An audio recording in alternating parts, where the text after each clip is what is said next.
You're not anxious. You're not stressed. You're just thinking about the conversation from this morning, about the thing you said 3 years ago, about the email you haven't sent, about the email you have sent. You've tried to stop. You've tried meditation, journaling, breathing. The thinking keeps going. Because what you're doing isn't a thinking problem. It's a prediction problem.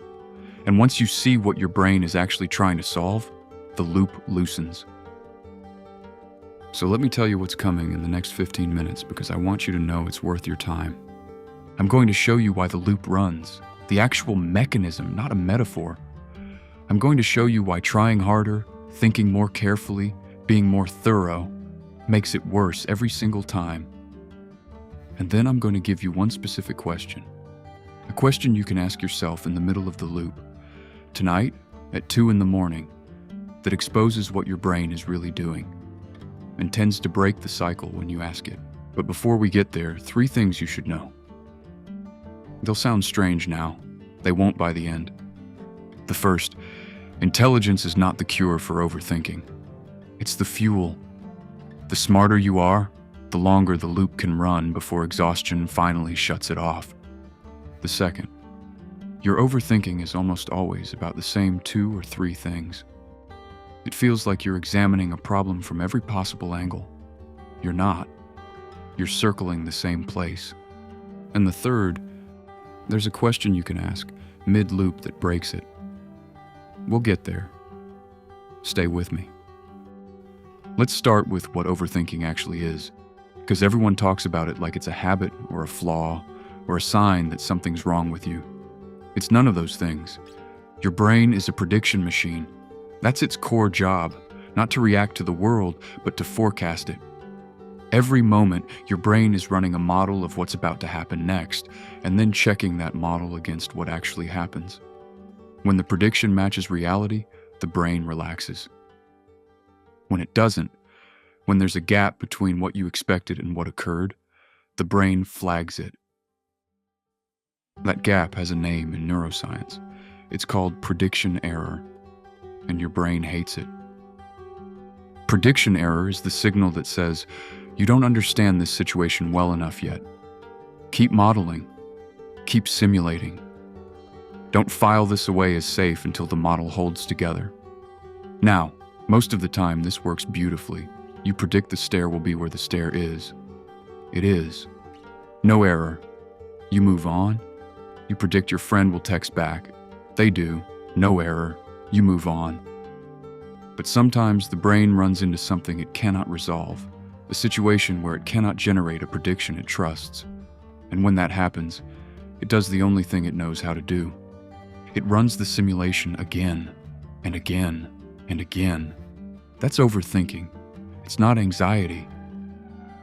Anxiety is the feeling, the tightness, the dread, the hum under your skin. Overthinking is the machinery underneath it. It's your prediction system cycling through version after version of the future, hunting for one, just one, that it can stamp as safe enough to stop. And here's the thing nobody tells you. The loop isn't malfunctioning.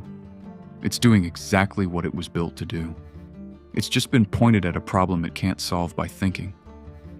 If you've ever wondered why the smartest people you know are often the most stuck, the most caught in their own heads, the most exhausted by their own minds, this next part is why.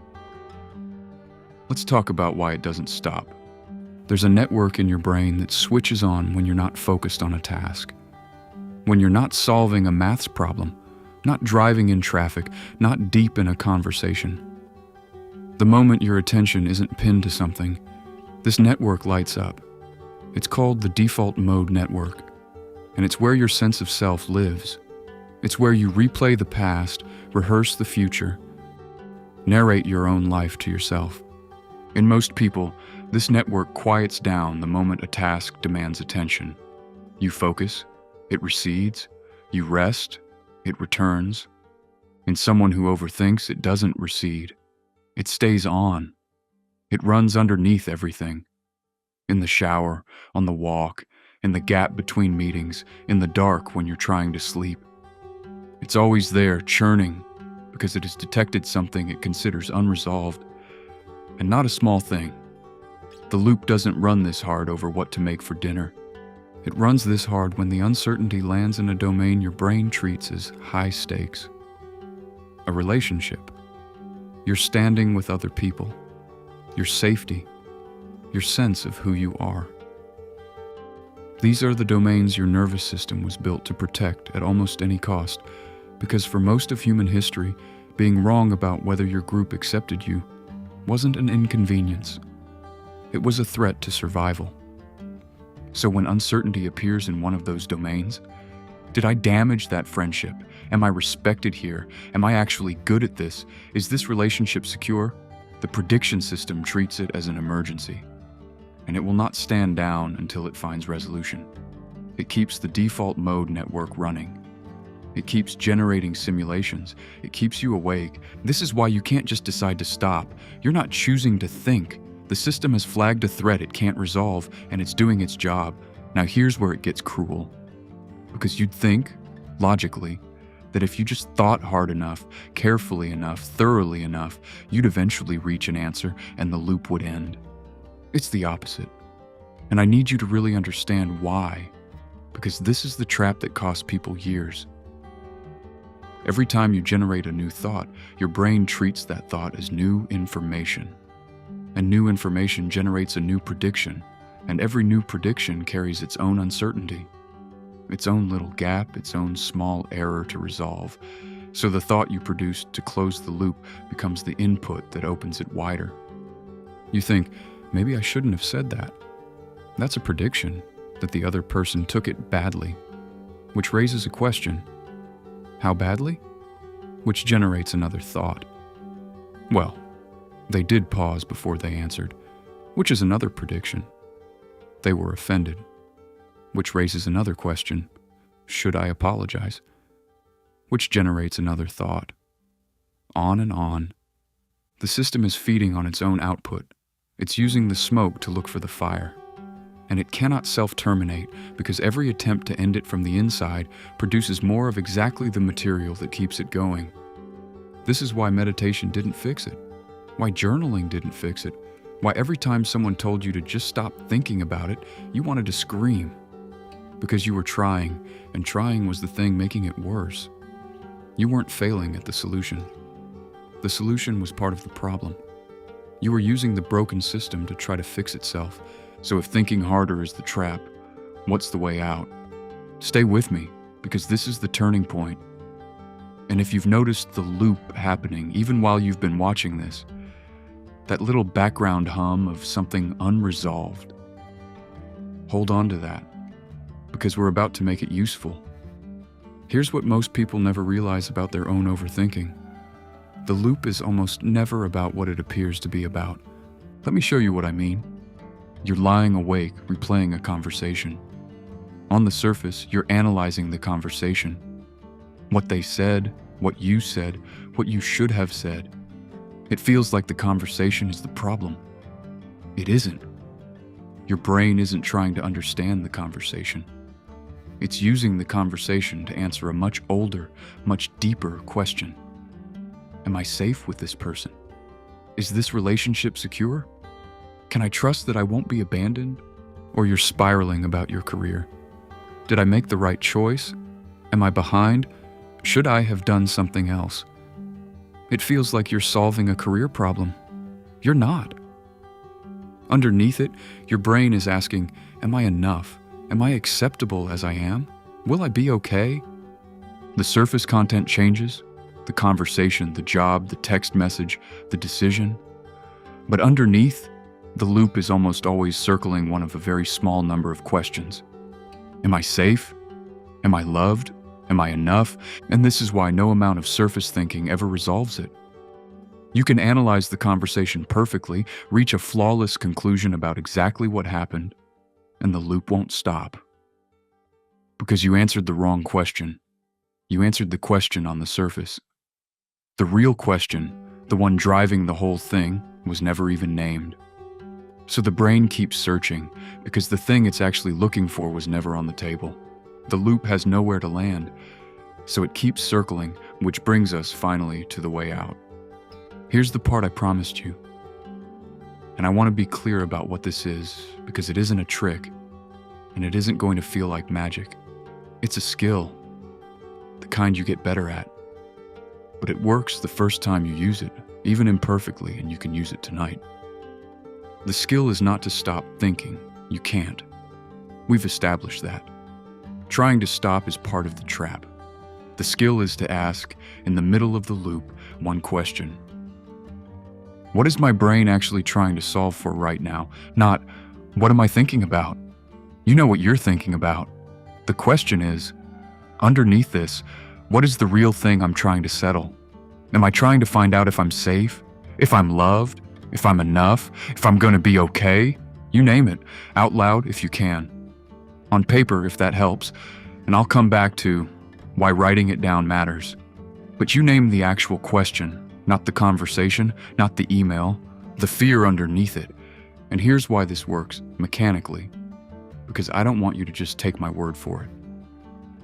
When you name the underlying question, two things happen in the brain at once. The first, you've just engaged a completely different system. The act of stepping back and observing your own thinking, noticing the loop instead of being inside it, is called metacognition, and it runs through different circuitry than the loop itself. The default mode network, the part that's been churning, quiets when you shift into observing. You can't be fully inside the loop and watching the loop at the same time. Naming it pulls you even slightly out. The second, and this is the important one, you've finally given the brain the actual question it was trying to answer. And now, for the first time, you can answer it. Because the real question usually has an answer the surface one never did. Am I safe with this person? You can look at the actual evidence, the years of the friendship, the fact that they've shown up before. You can say, yes, this relationship has survived worse than one awkward conversation. Or even, I don't know for certain, but I can tolerate not knowing and I don't have to solve it at 2 a.m. Am I enough? That's not a question your career was ever going to answer. But once it's named, you can meet it directly. You can recognize that your worth was never actually on trial in that work decision. The loop was using the decision as a proxy for a verdict on you. Name that, and the decision shrinks back down to the size it actually is. Do you see what just happened? You didn't stop the thoughts. You gave them somewhere to go. You answered the real question, so the brain no longer has to keep searching for it through the surface one.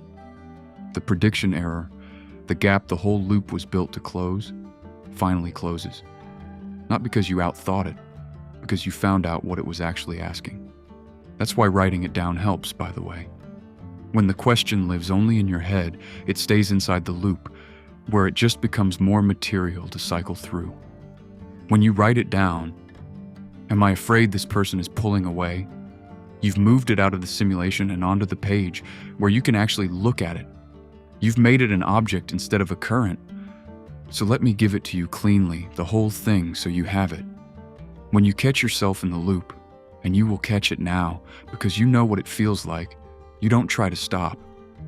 You ask, what is my brain actually trying to solve for here? You let yourself find the real question underneath. Am I safe? Am I loved? Am I enough? You name it, out loud or on paper.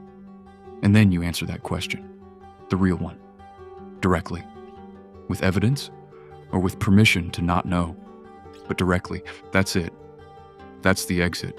Not a breathing technique, not emptying your mind. A question that points the system at the problem it was actually built to solve.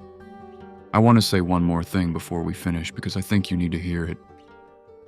If you've spent years like this, awake at night, circling, exhausted by your own mind, wondering if you're just built wrong, I want you to understand that none of those years were a personal failing. You weren't weak. You weren't broken. You had a high-powered prediction system pointed at questions it couldn't answer by thinking, running flat out, doing exactly what it was designed to do. The loop wasn't a sign that something was wrong with you. It was a sign that something hadn't been named yet. So here's where we land. Your brain isn't broken. It's solving a problem you haven't named yet. Name the problem, and the loop has somewhere to land. Now, there's a deeper layer to this, because you might be wondering, where did these questions come from in the first place? Why is your brain so unsure about whether you're safe, whether you're loved, whether you're enough? Those uncertainties aren't random. They were learned early, in the places where you first found out whether the world was safe to need things from. That's the subject of the next video, where the loop's questions actually come from, and what it means to finally answer them at the root. I'd start there next, and if this gave you even one moment of recognition, that feeling of someone finally describing what's been happening inside you, then subscribe, not for me, for you. Because understanding your own mind is the one skill that makes every other one easier, and that's the whole reason this channel exists. I'll see you in the next one.